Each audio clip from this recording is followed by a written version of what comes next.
ఆహా, మాహిస్మతి సామ్రాజ్యం సింహాసనంపై రమ్యకృష్ణ గారు కూర్చున్న రేంజ్లో కూర్చున్నారు మేడం. పొగడ్తలాపు. ఆది వాళ్ళు ఇంకా రాలేదేంటి? వాళ్ళ ఆఫీస్కి వచ్చి స్టాఫ్ని కొట్టి ఆయన కుర్చీలోనే కూర్చున్నాక రాకుండా ఎలా ఉంటారు మేడం? కాలు వెళ్ళే ఉంటుంది, కారు వస్తూనే ఉంటుంది.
ఏంటి అరుస్తున్నావు? ఒళ్ళేమన్నా కొవ్వెక్కిందా? మా ఆఫీస్కి వచ్చి దౌర్జన్యం చేస్తున్నావేంటి? మా స్టాఫ్ని కొట్టడం ఏంటి? మా అన్నయ్య సీట్లో కూర్చోవడం ఏంటి?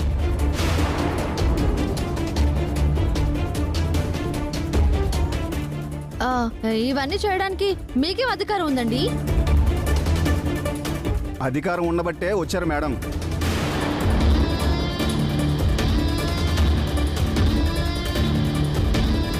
ఇప్పుడు ఈ ఆఫీస్కి ఓనర్ మేడం గారే.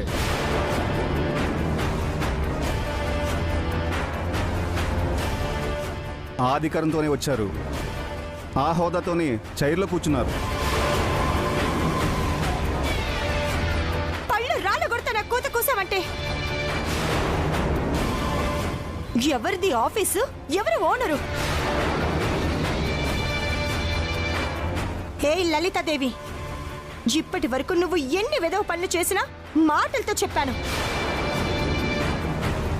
చేతుల వరకు తెచ్చుకోవద్దు. ఇక్కడి నుంచి పో. ఏంటి బెదిరిస్తున్నావా?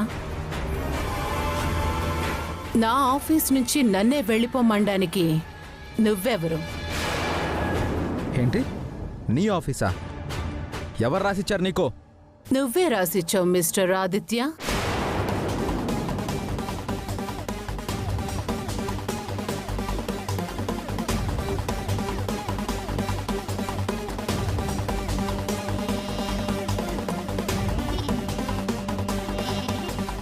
ఏంటి షాక్ అవుతున్నావా? ప్రూఫ్ చూపించమంటావా? లాయర్ గారు,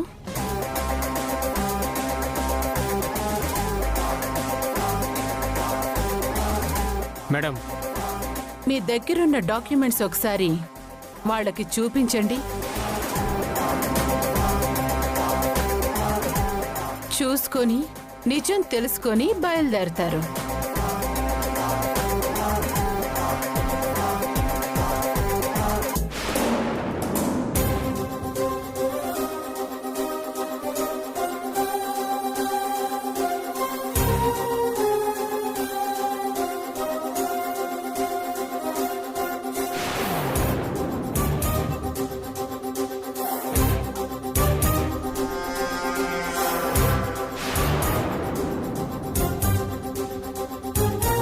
మీ ఆఫీస్ని నాకు అమ్మేస్తున్నట్లు నువ్వే సైన్ చేసి ఇచ్చిన డాక్యుమెంట్స్. ఇప్పుడు పిక్చర్ క్లియర్గా ఉందా?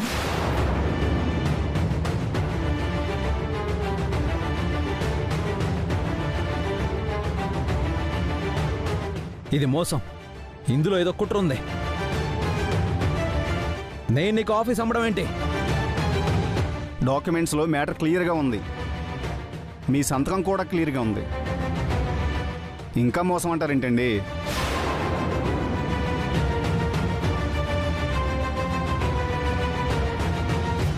మోసం కదా, మాకు ఆఫీస్ అమ్ముకోవాల్సిన అవసరం ఏంటి? అది నన్ను అడిగితే ఎలా? సంతకాలు చేసిన వాళ్ళకి తెలియాలి. లలితాదేవి, తప్పుడు డాక్యుమెంట్లు ఎన్నైనా సృష్టించొచ్చు. మాకు ఆఫీస్ అమ్ముకోవాల్సిన అవసరం లేదు. నువ్వే మాయ చేసి డాక్యుమెంట్లు సృష్టించావు. ఏయ్, నేనేం మాయ చేయలేదు. నేనిప్పటి వరకు ఎప్పుడైనా మీ ఆఫీస్కి వచ్చానా? మీ ఆయన దగ్గర సంతకాలు తీసుకున్నానా? మరి డాక్యుమెంట్స్ మీద సంతకం ఎలాగొచ్చిందని మీ డౌట్ కదండి?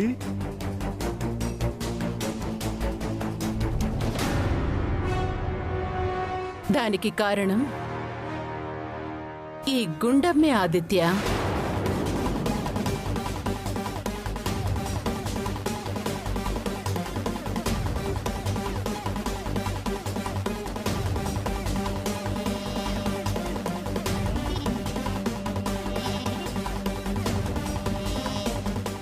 నేనా? ఆ, ఈ ఆఫీస్ని సొంతం చేసుకోవడానికి రాజమార్గం వేసింది నువ్వే.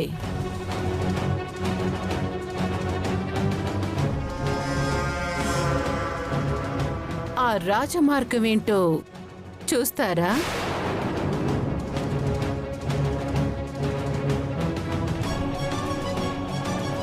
స్వప్న మేడం,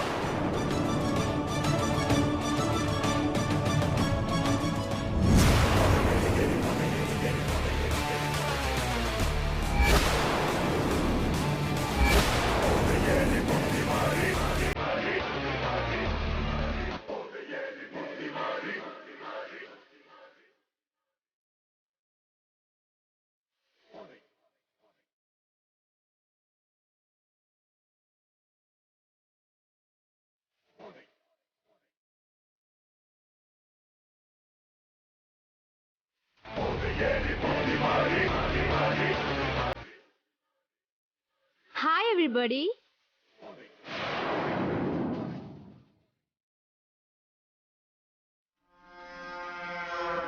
నీ దగ్గర నీ పెళ్ళాం ఉద్యోగం విప్పించిన ఈ స్వప్నే నా రాజమార్గం.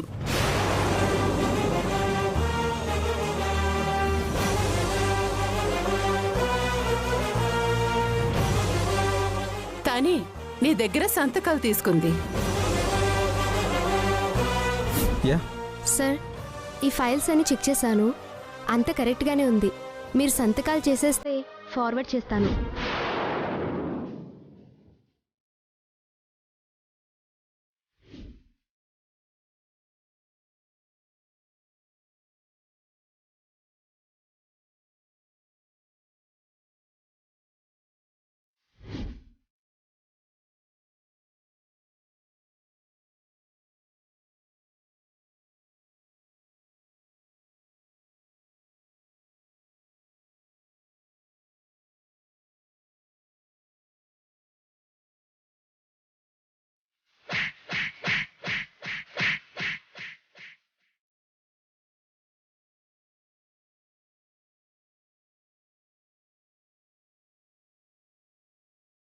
ఏయ్, నా మనిషినే కొడతావా? కొట్టడం కాదు, చంపేస్తాను. ఏమే, పేద దానివని బ్రతకలేక ఆత్మహత్య చేసుకుంటున్నావని జాలిపడి నిన్ను ఉద్యోగంలో పెడితే ఇవాళ ఇంత నమ్మక ద్రోహం చేస్తావా? ఆత్మహత్య చేసుకోబోయిందా? మరి నీ ఫ్రెండ్ బాగా తెలిసిన ఆవిడని చెప్పావు కదా. అబద్ధం చెప్పింది.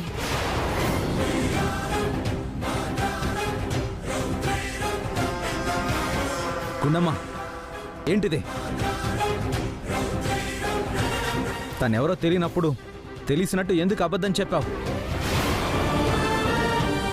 ఎందుకు తనకు సపోర్ట్ చేశావు? ఏముంది, ఉద్యోగం విప్పిస్తానని మాటిచ్చి తీసుకొచ్చింది. ఉద్యోగం ఇప్పించి తన గొప్పతనాన్ని చాటుకోవడానికి సపోర్ట్ చేసింది.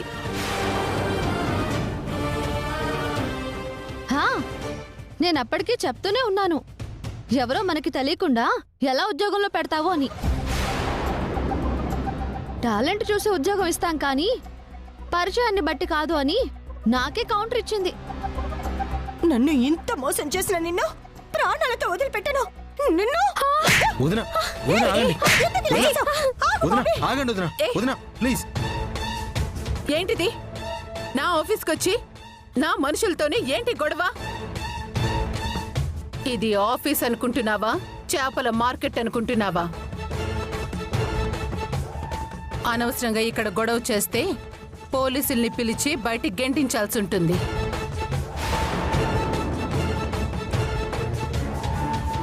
ఉన్న డాక్యుమెంట్స్ ప్రకారం ఈ ఆఫీస్ మా మేడం గారిదే. మీకేదైనా ఉంటే పోయి లీగల్గా చూసుకోండి. ఏంట్రా లీగల్ గా చూసుకునేది? అసలు మిమ్మల్ని ఇలా కాదురా, ఇలా కాదు. ఆగుతావా? అది కాదండి. నార్మల్ చేసింది చాలు, ఇంకా ఆపు. నా ఆఫీసు నువ్వెలా సొంతం చేసుకుంటావో నేను చూస్తాను. లీగల్గా వెళ్తాను. Best of luck.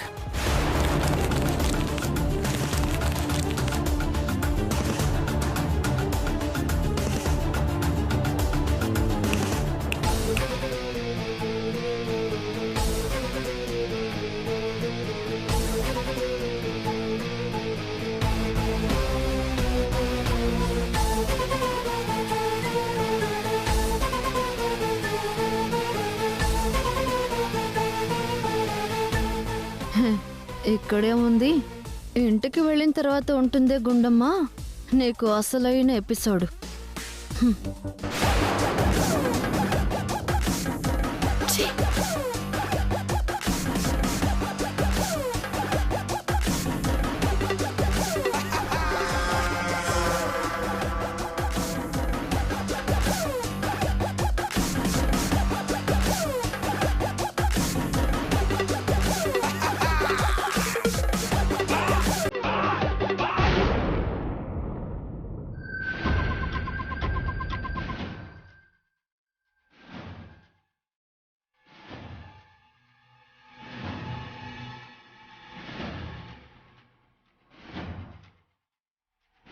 ఆగవే.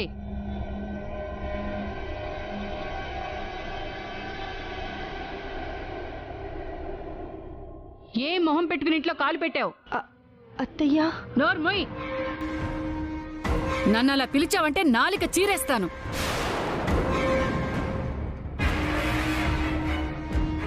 నువ్వు ఆఫీస్లో ఏం చేశావో తెలీదనుకుంటున్నావా? లోకి చెప్పింది.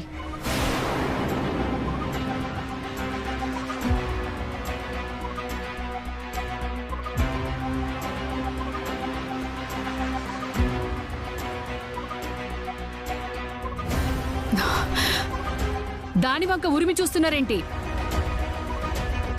అవును, అదే ఫోన్ చేసి చెప్పింది. అయితే ఏంటి? ఏ అక్కడంత ఘోరం జరిగితే నాకు చెప్పకూడదా? అది కాదమ్మా, జరిగిన దాంట్లో వదిన తప్పేం లేదు. మరి తప్పు ఎవరిదిరా? నీ కొడుకుదే అక్క.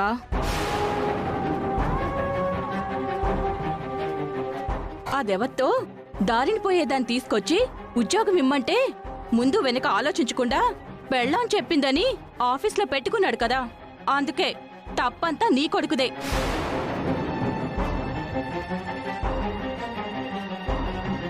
ఆది, నువ్విలా పెళ్ళాం కొంగు పట్టుకుని తిరిగేవాడివి అవుతావని నేను అస్సలు అనుకోలేదురా. కామాక్షి, జరిగిందేంటో తెలుసుకోకుండా ఎందుకే నోరు పారేసుకుంటున్నావు? అంటే ఏంటండి? జరిగిన దానికి మీరు గుండమ్మని సమర్థిస్తున్నారా? అత్తయ్య, నా వల్ల జరిగింది తప్పే, కానీ ఒక ఆడపిల్ల జీవితంలో కష్టాలు తట్టుకోలేక ఆత్మహత్య చేసుకోబోతుంటే తన పరిస్థితికి జాలిపడి ఆఫీస్కి తీసుకొచ్చి ఉద్యోగం ఇప్పించాను. ఇందులో తప్పే ఉందత్తయ్యా. ఇప్పుడు ఆదిని చూసి అందరూ జాలిపడే పరిస్థితి వచ్చింది. దీనికేమంటావు?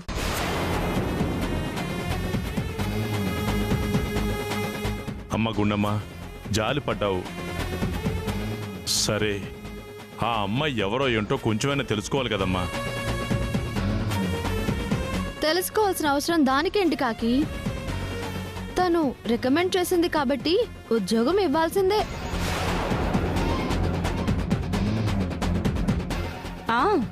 ఇలాగే రికమెండ్ చేసి మంచోడని ముద్ర వేసింది. వాడేం చేశాడు? ఆస్తి పోయిందని చెప్పగానే అడ్రస్ లేకుండా పోయాడు. ఇక నిన్ను తిట్టి నా నోరు బయటికి వినబడడం తప్ప ఉపయోగం లేదు. ఇక నిన్ను భరించటం నా వల్ల కాదు. ఒరే ఆది, ఇది నీకు సెట్ అవ్వదు అని ముందు నుంచి చెప్తూనే ఉన్నాను. నా మాట విన్నావా? మీ నాన్న వెనకేసుకుని వస్తూ ఉంటే భరిస్తూ ఉన్నాను. అమ్మో, ఇంక నా వల్ల కాదురా. నాకు ఓపిక చచ్చిపోయింది. ఇక ఇది మనకి వద్దు.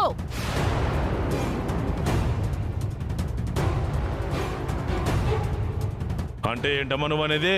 అవును, మీ మనవరాలికి నా కొడుక్కి సెట్ కాదు. కాబట్టి నా కొడుకుతో నీ మనవరాలికి విడాకులు ఇప్పించేస్తాను.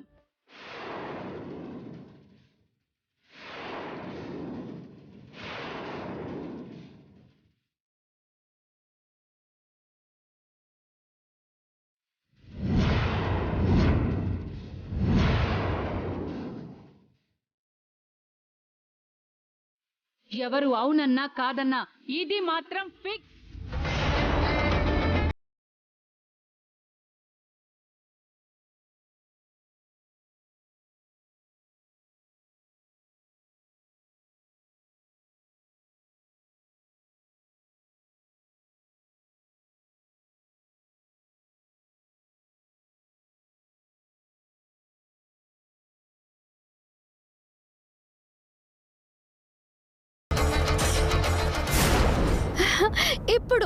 ఇప్పుడు నాకు చాలా ఆనందంగా ఉంది నానమ్మా. అవునే, కాస్త అటు ఇటుగా నాకు అలానే ఉంది. అటు ఇటుగా ఏంటి? అత్త ఏమందో విన్నావుగా? ఈ ఆనందానికి కారణమైన ఆ లలితాదేవికి ఫోన్ చేసి హ్యాపీనెస్ ని షేర్ చేసుకోవాలి.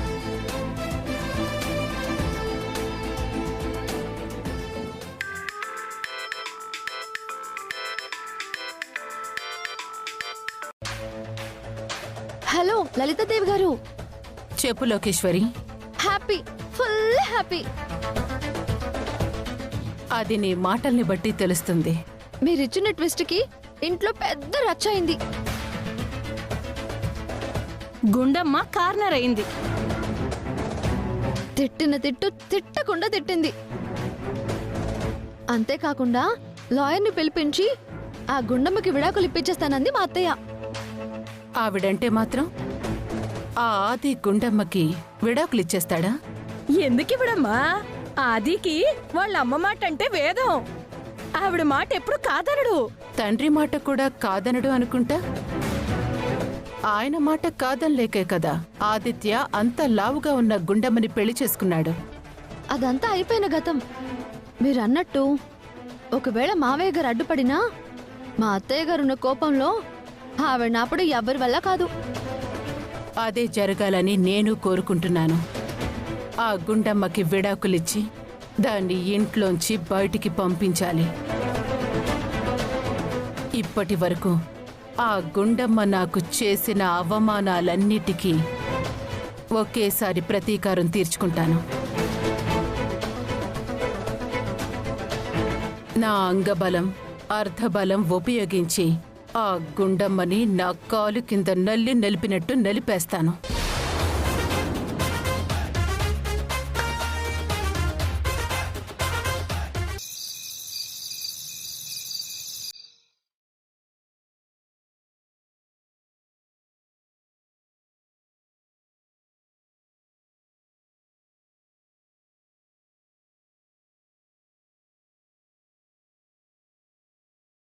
వదినా, మా అమ్మన్న మాటల్ని మీరేం పట్టించుకోవద్దు.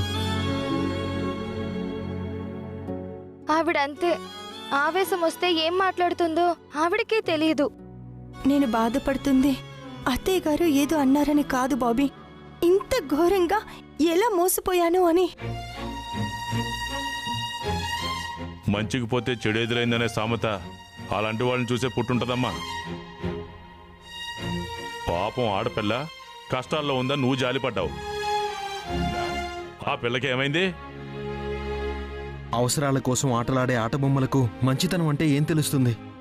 మనసు అనేది ఎక్కడుంటుంది తాతగారు?